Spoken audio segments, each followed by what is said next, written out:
Bonjour à tous, alors aujourd'hui on se retrouve pour faire un nouveau petit projet avec du Deep Learning en Python en utilisant Keras, l'API de TensorFlow développé par Google. Alors aujourd'hui ce que l'on va faire c'est qu'on va faire un petit réseau de neurones. On va même pas le faire entièrement, mais on va faire un projet qui va utiliser du coup les réseaux de neurones pour détecter en fait à quelle catégorie appartient un fruit. Alors du coup, je vais vous présenter le dataset. Donc le dataset, le voici. Donc c'est un dataset, pour pouvoir, je l'appelais Fruit Recognition, c'est du coup tout simplement un dataset en fait qui va contenir différents fruits en fait. Donc comme on peut le voir, on a 3 dossiers. On a train, tests et validation, donc qui vont être des images, donc nos données qui sont différentes. Dans les dossiers train, test et validation, c'est pas les mêmes données, elles sont différentes. Et du coup, c'est avec ça qu'on va entraîner notre réseau de neurones. Alors, pour que ce soit train, test ou validation, dans tous les cas, on aura 15 dossiers, ok, 15 dossiers, et chaque dossier va du coup contenir une catégorie de fruits. Ok, donc là on a pomme, banane, carambola et d'autres trucs. Ok, et ensuite quand on regarde à l'intérieur, on a à chaque fois dans les 1500 images pour train, pour validation, je sais plus exactement combien on en a, je crois qu'on en a environ 500, et pour test, on en a peut-être une centaine pour chaque classe. Donc en fait, chaque catégorie de fruits là va correspondre à une classe. On va faire du coup ce qu'on appelle de la classification, c'est-à-dire qu'on va dire à quelle classe ou à quelle catégorie appartient le fruit. Donc là, ça va être juste une seule catégorie, donc c'est-à-dire si on a une image de pomme, ça appartient à la catégorie pomme, si on a une image de tomate, ça appartient à la catégorie tomate. Ce sera pas dans plusieurs catégories, ok. Donc il y a 15 catégories, mais chaque image, on va la foutre que dans une seule catégorie. Voilà, donc ce sera du coup ce qu'on appelle du single label multi-classification, donc classification multiple à un seul label. Le label, c'est du coup à quoi ça appartient. Donc là, ça va être juste un fruit, enfin une catégorie de fruits, donc un seul label. Voilà. Donc du coup, à chaque fois, on a 15 fruits. Donc du coup, ce qu'il va falloir faire, c'est que notre réseau de neurones, quand il va essayer de prédire quelque chose, il va falloir qu'il nous dise l'image, la probabilité pour chaque catégorie. Et ce qu'on va faire, c'est que du coup ensuite on va récupérer la catégorie qui a la plus grosse probabilité. Et si cette plus grosse probabilité correspond bien à la catégorie de fruits auquel est dans l'image en fait, et bah du coup on aura bon. Voilà. Donc du coup on va voir un petit peu plus en détail comment ça fonctionne tout ceci. Alors tout d'abord on va importer tout ce qu'il nous faut, donc on va avoir besoin de plusieurs trucs venant de Keras en fait. On va utiliser VGG, je vais expliquer un peu plus ce que c'est. Ensuite on va utiliser Model, Layers et Optimizers, donc ça va être pour en fait tout ce qui est les paramètres en fait de notre réseau et pour aussi créer notre réseau. Et ensuite, on va, à partir de keras.processing.image, on va importer image data generator. Donc en fait, ça va nous permettre de faire de l'augmentation, de la data augmentation, donc de l'augmentation de données. Donc à quoi ça sert? Ça sert tout simplement en fait parce que en deep learning, on a besoin de beaucoup de données. Et le problème, c'est que là, on n'a pas énormément de données. On a 1500 images pour s'entraîner, 500 images pour valider, et ensuite juste quelques centaines d'images pour tester. Bon, en soi, tester, on s'en fout un peu, c'est surtout pour l'entraînement, et le problème c'est qu'on n'a pas beaucoup d'images en fait pour l'entraînement, du coup on va en créer artificiellement, et ça on peut le faire nous-mêmes, mais on peut aussi le faire en fait avec Image Data Generator, et vous allez comprendre aussi du coup pourquoi j'ai décidé de faire l'organisation comme si en fait du dataset où à train et à validation je mettais à chaque fois les fruits dans chaque dossier, un dossier par catégorie. C'est parce qu'en fait il faut une organisation bien rigoureuse en fait pour pouvoir utiliser le Image Data Generator. Voilà. Du coup, à part ça, il nous faudra NumPy, donc ça sera pour utiliser pour tout ce qui est stocké toutes nos données en fait, donc dans des matrices. On n'utilise pas des listes, même si je crois que je le fais un peu parce que c'est mon habitude, mais en fait les listes c'est beaucoup moins rapide que NumPy et moins pratique aussi.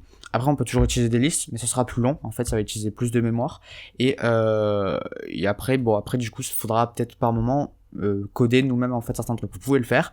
Là, on utilise NumPy pour aller un peu plus rapidement, mais c'est toujours pas mal d'utiliser, d'essayer de ne pas passer par NumPy, même si c'est un peu compliqué, parce qu'avec Keras, je crois que c'est quand même un peu mieux de présenter les données quand elles sont dans des conteneurs créés par NumPy. Voilà. Ensuite, on va utiliser OS, donc ça c'est une petite librairie qui est déjà en fait dans Python. Il me semble, je suis sûr parce que j'ai pas souvenir de l'avoir installé. Donc du coup, ça va nous servir en fait de pouvoir accéder à des images, à des fichiers en fait qui sont sur notre ordinateur. Voilà, et ensuite Matplotlib, donc ça c'est pour la visualisation, en fait c'est facultatif, c'est si vous voulez visualiser en fait le résultat de votre réseau neurone. Voilà, parce que quand une fois que vous l'avez entraîné, Keras, ce qui est bien, c'est qu'il il vous donne en fait un dictionnaire où il y a tous les résultats, et ensuite ces résultats, c'est des résultats numériques, du coup vous pouvez les afficher graphiquement. Voilà, donc à l'aide de Matplotlib. Donc du coup ce qu'on fait, c'est que d'abord on va récupérer le fichier, enfin le dossier, enfin le chemin d'accès de là où est notre dataset. Donc ça, vous le récupérez tout simplement en allant ici. Alors, pardon. Vous faites comme ceci, vous faites CTRL-C, CTRL-V, et ensuite vous l'avez, vous êtes tranquille. Voilà. Donc il suffit juste de cliquer, je sais pas si ça s'est montré, je vais essayer juste au cas où. Il suffit juste de cliquer en haut, ou sinon en fait ce que vous faites c'est que vous appuyez sur sur propriété et ensuite vous pourrez y accéder. Enfin vous aurez du coup le chemin d'accès. Voilà. Donc ensuite ce qu'on va faire c'est que on va créer des variables en fait qui vont nous donner les chemins d'accès pour les données train, donc les données d'entraînement et les données de validation. Donc ça tout simplement ce qu'on fait c'est qu'on fait os.pass.join, c'est-à-dire qu'en fait ce que ça va faire c'est que ça va prendre ce chemin d'accès ici, donc qui est stocké dans cette variable là, et on va ajouter train, tout simplement, voilà. Il n'y aura pas de problème de slash ou quoi que ce soit, ça le fait automatiquement, voilà. Donc du coup ça va bien nous donner le chemin d'accès en fait pour le dossier train. Il faut évidemment qu'il existe, hein, s'il n'existe pas ça ne fonctionnera pas, et pareil pour validation. Voilà. Ensuite du coup ce qu'on fait c'est que on va instancier notre classe image data generator. Donc, il va du coup nous servir pour pouvoir faire notre augmentation de données. Donc là, vous avez plein de trucs que l'on fait. Donc, par exemple, en rescale, on met les valeurs en fait des canaux RGB, puisqu'en fait, une image, si on veut essayer de voir numériquement de quoi elle est composée, en fait, ça va être juste des canaux RGB qui ont des valeurs entre 0 et 255, 3 par pixel. Donc à chaque fois il y aura 3 canaux RGB, ensuite 3 canaux RGB, etc. Enfin ça c'est si l'image est en couleur, si elle est en noir et blanc, c'est peut-être différent. Voilà. Donc du coup là ce qu'on fait c'est que on prend les valeurs du coup des canaux RGB qui sont entre 0 et 255, là on les met entre 0 et 1, vu que si on divise 0 par 255 ça fait 0, si on divise 255 par 255 ça fait 1, du coup les valeurs vont varier entre 0 et 1, on fait ça tout simplement parce que les réseaux neurones ont du mal sinon à travailler avec des grosses données en fait, voilà, ça pose un peu plus de problèmes. Ensuite on met du coup des probabilités de rotation, aussi un intervalle de brightness, donc de luminosité, de cisaillement, de zoom, d'orientation, orientation horizontale ou verticale. Voilà, donc du coup on va avoir plein d'images en fait qui vont être modifiées aléatoirement, et du coup ça va nous créer de nouvelles sortes d'images. Vous pouvez rajouter d'autres paramètres évidemment, vous pouvez le faire. Vous pouvez aller voir la doc de Keras, vous tapez Keras Image Data Generator. Pas besoin de taper tout le tensorflow.car, ça il trouvera automatiquement. Et ensuite c'est bon. Et ensuite ce qu'on va faire c'est que on va flow from directory, c'est qu'on va générer du coup à la volée des nouvelles images, ok. Et elles seront stockées du coup ici. Donc pour cela on utilise la méthode flow from directory. Donc qui va nous générer à la volée des images qui auront du coup qui sont redimensionnés, qui auront une probabilité de rotation, qui auront des luminosités différentes, des cisaillements, tout ça, etc. Ensuite, on met leur taille, donc 100 par 100, parce que c'est mieux de travailler avec des petites images, parce que sinon ça permet d'avoir moins d'informations, et le réseau neurone, même si nous on trouve que c'est dégueulasse, que c'est pixelisé, c'est pas grave, lui il s'y retrouve. Voilà. Ensuite, on met le batch size, donc le batch size c'est un paquet de données qu'on va présenter à notre réseau. Parce qu'on évite de donner tout d'un coup en fait, donc là on met un batch size de 32, on peut mettre 64 si on en veut ou 128, et ensuite class mode categorical, donc en fait c'est pour dire que on va voir plusieurs en fait catégories du coup qui sont dedans. Et du coup qu'est-ce que ça va faire alors vous pouvez voir un peu plus clair, enfin pour voir un peu plus clair vous pouvez afficher ça. Ce que ça va faire c'est que ça va afficher en fait quelques images, donc j'ai pas tout mis parce que j'ai mis un break, parce que là en fait ce qu'on fait c'est qu'on parcourt les batchs et les labels de Train Generator, sauf qu'il y en a des centaines, et dans chaque batch il y a 32 images, donc vous imaginez que si on plotte à chaque fois l'image et qu'il faut fermer pour avoir l'autre, on en a pour super longtemps. Mais du coup, ce que ça va faire, c'est qu'à chaque image, ça va vous afficher l'image et ça va vous afficher son label. Alors, son label, en fait, ce que ça va faire, c'est que ça va se baser sur du one-hot encoding. Alors, le one-hot encoding, qu'est-ce que c'est? En fait, c'est faire en fait une représentation binaire des labels en fait. Ce qu'on va tout simplement avoir, c'est qu'on va avoir une liste en fait où il va y avoir des valeurs qui vont être toutes de 0, ok. Donc là on va en avoir 15, je vais essayer d'expliquer après pourquoi on en a 15. Donc là je vais essayer d'aller un peu plus vite, je vais mettre 4, donc là 8, 12, là normalement on devrait être bon. Donc du coup en fait ce qu'on va faire c'est que à chaque image on va associer un label, où ce label en fait ça va être une liste de 0, sauf en fait à l'index qui va représenter le label. Donc par exemple en fait ça va se baser tout simplement sur l'organisation qu'il y a dans notre dataset. Donc on peut voir que Apple c'est le premier dossier. Donc du coup l'index 0, donc la première valeur en fait va représenter le label pomme. Donc si l'image n'est pas une image de pomme, on laisse 0. Si c'est une image de pomme, on met 1. Ok. Et ça, on va le faire pour tous les trucs. C'est-à-dire que si on regarde ensuite banana, bah, la deuxième valeur, donc ou l'index 1, ce qu'il va faire, c'est qu'il va représenter du coup le label banana, enfin le label banane. Donc c'est-à-dire que si l'image est une banane, eh ben, on met 1, et sinon on met 0. Et du coup, ce qu'on va faire, c'est que du coup, à chaque fois, on va avoir à chaque fois une liste, donc avec des valeurs binaires. Donc, il sera juste une liste. Et à un endroit, il y aura du coup un 1 à la place qui va remplacer pour dire à quel label c'est en fait. Et ça se base du coup train datagen, enfin non, plutôt flow from directory, va se baser en fait du coup sur l'ordre des dossiers en fait. Et donc à chaque dossier, il va y avoir une valeur qui va représenter ce dossier. Et cette valeur va être à l'index qui correspond à la position en fait de notre dossier, et la position commence du haut avec le tout premier dossier et finit avec le bas avec le tout dernier dossier. Voilà, donc c'est du coup ça ce que ça va faire. Donc ça, on ne va pas avoir du coup quelque chose qui va faire le premier dossier Apple, donc pomme, ça va être, on va associer la valeur 0, puis ensuite la valeur 1, puis ensuite la valeur 2, puis la valeur 3 de ça. Non, tout simplement parce que ça risque en fait de poser des problèmes au réseau neurone, il risque de trouver des corrélations là où il n'y en a pas en fait. Alors que là, on travaille avec des valeurs binaires, et s'en sortira beaucoup mieux. Voilà. Donc ensuite du coup on fait ça, donc ça c'est pas obligé de le faire. Ça, steps per epoch, en fait c'est tout simplement on prend la quantité totale de données qui est générée et on la divise par la valeur du batch size, donc c'est-à-dire 32. Ça nous permet du coup en fait de savoir combien d'epochs on va avoir au total. On peut le print, mais ça on s'en fiche un peu, ce sera par la suite en fait quand il faudra dire combien d'epochs. Enfin plutôt, bon on verra par la suite en fait quand est-ce que ça nous servira. Ensuite, ce qu'on va faire, c'est qu'on va instancier VGG. Donc VGG, c'est un réseau de neurones qui a déjà été entraîné, et c'est un réseau de neurones qui a une assez grosse structure, qui a été développé par des scientifiques en deep learning.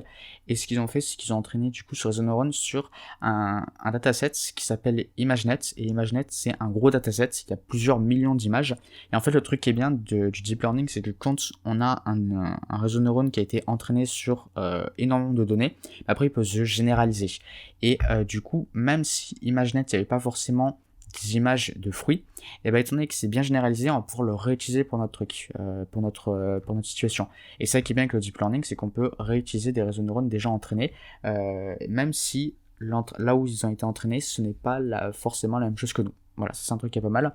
Ensuite, include top, je mets à fault, donc c'est-à-dire qu'en fait on va pas voir le classifier, donc c'est-à-dire qu'il va dire à quelle catégorie ça appartient, parce que le classifier, je crois qu'il y avait 1000 catégories, c'est pas du tout ce qu'on veut nous. Et ensuite on met input shape, donc c'est-à-dire la taille en fait la donnée qu'on va mettre en entrée, quelle taille elle a. Donc nous ça va être des images de 100 par 100 par 3, donc par 3 pourquoi, parce que les 3 canaux RGB. Je crois d'ailleurs qu'on est obligé avec VGG d'avoir un input shape de 3 dimensions, à vérifier, mais il me semble que c'est ça. Ensuite, ce qu'on va faire, c'est qu'on ne va pas réentraîner VGG parce qu'il a déjà été entraîné, donc ses poids, tout ça, ils ont déjà été entraînés, on n'a pas besoin de les réentraîner parce que ça nous prendra énormément de temps pour rien, parce qu'on n'a pas un dataset super génial, et alors que eux, ils l'ont entraîné sur un dataset beaucoup plus intéressant. En revanche, ce qu'on va faire, c'est que on va, à partir de la couche bloc 5.1, on va entraîner ces couches en fait. Donc à partir, donc il faut imaginer que je sais pas, là on a plusieurs couches, ok, comme ça, puis ensuite comme ça, vous voyez, et puis là on a conv 1, puis ensuite on a je sais pas, par exemple on va dire conv 2, voilà. Bon tous ceux avant on ne va pas les entraîner, Donc on va les laisser comme ça. Par contre, ceux-là, c'est-à-dire les derniers en fait, si j'ai pris les derniers, les 2-3 derniers, on va les entraîner tout simplement parce qu'en fait les derniers des fois ce qu'ils font c'est que ils apprennent en fait des patterns bien spécifiques, même trop spécifiques. Donc du coup là pour un peu mieux s'en sortir, ce qu'on va faire c'est qu'on va les réentraîner comme ça, moi ils vont réapprendre les patterns assez spécifiques dans notre dataset. Les premières couches de convolution apprennent des patterns qui sont assez générales. C'est après qu'ils vont essayer de détecter des choses beaucoup plus minutieuses. Et le truc, c'est que comme ça a été entraîné sur ImageNet, bah, ça risque peut-être de fausser un petit peu. Donc voilà, donc du coup, on enlève le classifieur, on va le faire nous-mêmes, et en plus de ça, les dernières couches de convolution, on les fait nous-mêmes. Si vous voulez voir du coup les convolutions, les couches de convolution qui vous seront entraînées, je vous invite à faire vgg.summary, ça va afficher en fait toute l'architecture en fait du réseau neurone. Voilà, ça va dire couche 1, convolution, la taille, tout ça, les paramètres, etc. Donc ça c'est peut-être pas mal. Ensuite, ce qu'on va faire, c'est qu'on va du coup créer notre modèle. Donc ça, on va utiliser séquentiel de models. Ensuite, ce qu'on va faire, c'est qu'on va ajouter VGG d'abord. Et ensuite, ce qu'on va faire, c'est que du coup, on va s'occuper de notre classifieur. Donc, on va faire layers.flatten. Donc, en fait, ce qu'on va faire, c'est que quand on utilise des réseaux denses par la suite, il faut avoir du coup des données en entrant qui sont qu'on pourrait dire flatten, aplati, c'est-à-dire en fait que ce soit pas des données dans des matrices multidimensionnelles, mais juste dans un tenseur d'une seule dimension. Donc en fait une liste, quoi. Donc juste, on peut imaginer juste une liste comme ça, et il y a toutes nos valeurs dedans. Ok, toutes nos valeurs qui ont été données. Donc avant ça pouvait être, je sais pas, par exemple. On imagine une matrice à plusieurs dimensions, donc vous voyez des trucs comme ça. Et le truc c'est que ça c'est beaucoup trop, enfin c'est à multidimension, et pour les réseaux denses ça leur convient pas, il faut avoir juste une liste en fait, un tenseur à une seule dimension. Donc du coup c'est ce qu'on va présenter. Ce qu'on va faire, c'est qu'on va ajouter aussi un petit peu du dropout, donc c'est-à-dire que on va désactiver aléatoirement certains réseaux, certains neurones. Enfin, on va désactiver, c'est un peu mal dit, c'est plutôt, en fait, ce qu'on va faire, c'est qu'on va remplacer leur coefficient par 0. On va pas les désactiver parce que sinon après ça risque de poser problème sur la taille en fait des matrices qui vont sortir. Mais en fait, simplement, ça va sortir la valeur 0, et la valeur 0, ça veut dire que, enfin, c'est nul, quoi. Donc, c'est pas important, quoi. Et ça, du coup, ça va être fait sur des réseaux aléatoirement, et du coup, ça va obliger les autres réseaux actifs, les autres neurones actifs, pardon, ça va les obliger, du coup, à essayer d'un peu plus se perfectionner, si on peut dire ça comme ça. Et ensuite, ce que l'on va faire, c'est qu'on va sortir du coup une matrice avec du coup 15 valeurs, activation softmax. Donc softmax, en fait, ça va nous sortir une probabilité pour chaque valeur de sortie. Et en fait, les 15 valeurs de sortie, ça va être chaque valeur en fait de une catégorie.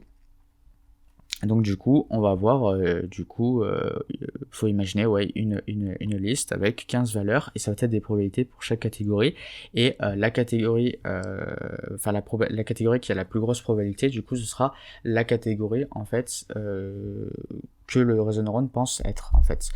Donc ce sera pas forcément la bonne catégorie, mais c'est ce que lui a essayé de prédire. On verra, enfin si normalement le réseau neurone est bien entraîné, on voit que 14 catégories, leurs probabilités sont très faibles, genre proche de 0, il y en a une où la probabilité est proche de 8, 9, voire même 1 en fait. Donc là ça veut dire que là on voit qu'il y a bien une différence. Par exemple si elles sont toutes à 0,5, 0,6, voilà, il y a un problème, le réseau neurone n'arrive pas à distinguer chaque catégorie. Voilà. Ensuite, on va mettre aussi d'autres paramètres avec point compile, donc notamment l'optimizer, donc du coup pour revenir sur les poids et les ajuster. Ensuite, la fonction coût, donc pour déterminer en fait quelle est la marge d'erreur. Donc là, on utilise categorical cross entropy. Voilà. Et ensuite, metrics, donc ça c'est pour regarder la précision. Ensuite, du coup, on a history. Donc history, ça va être récupéré par model.fit. Donc model.fit, en fait, ça va juste entraîner notre réseau neurone, et quand ce sera fini, ça va nous sortir un dictionnaire en fait qui est sur tous les résultats en fait. Donc là du coup on a train generator, donc là on met notre variable qui contient les données en entrée, les images, et ensuite on met steps per epoch, donc on dit combien il va y avoir si je me souviens bien, steps per epoch, donc steps per epoch c'était ça. C'était du coup ouais, combien de batchs en fait on va envoyer. Et ensuite, epoch, donc c'est combien de fois on va montrer le dataset en entier. Et ensuite, pour validation data, c'est pareil.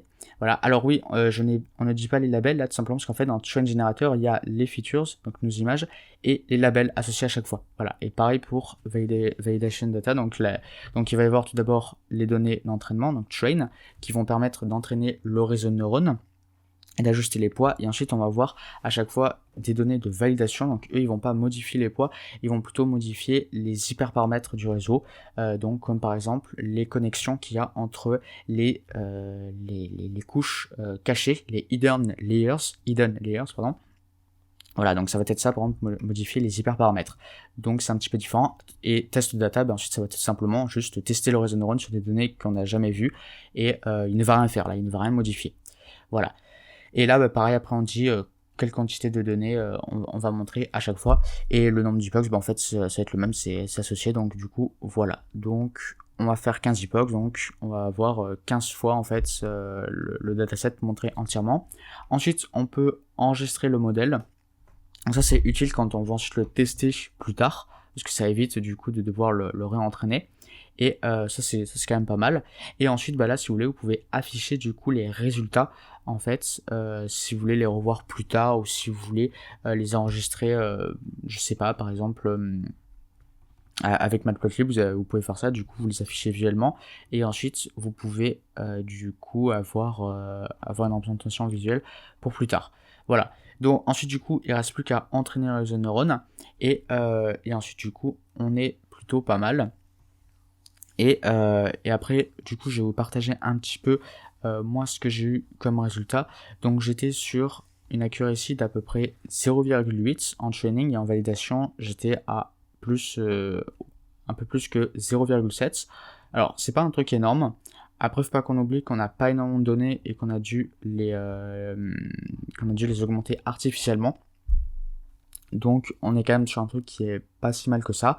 Et après, faut voir aussi ce que ça donne quand on teste en fait notre réseau sur des images en fait qu'il a jamais vues, donc avec les données test. Et ce qu'on va faire maintenant du coup, c'est qu'on va passer au test.